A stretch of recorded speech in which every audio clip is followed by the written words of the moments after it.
इति निश्चयी का अर्थ है जिसने सुना, जिसने गुना और फिर जिसने जीवन में प्रयोग किया। अब जब भूख लगे तो देखना। मैं तुमसे नहीं कहता कि दोहराना कि मैं देह नहीं, मैं कहता जब भूख लगे तो देखना, जागना, थोड़ा होश संभालना, देखना भूख कहां लगी। तत्क्षण तुम पाओगे भूख शरीर में लगी।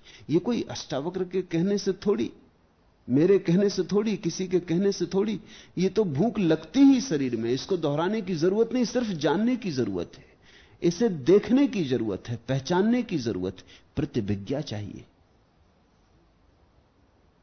जब भूख लगे तो गौर से देखना कहां लग रही, पाओगे पेट में लग रही, और गौर से देखना।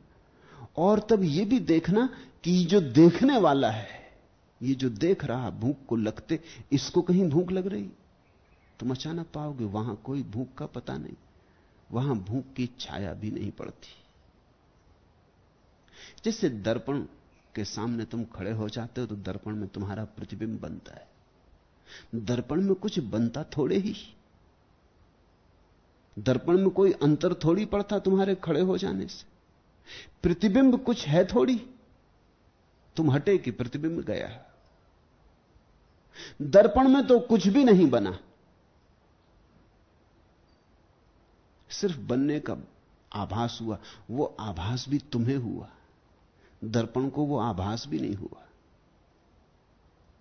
चैतन्य तो दर्पण जैसा है, उसके सामने घटनाएं घटती हैं, प्रतिबिंब बनते हैं, बस घटनाएं समाप्त हो जाती, प्रतिबिंब खो जाते। दर्पण फिर खाली का खाली, फिर अपने अनंत खालीपन में आ गया।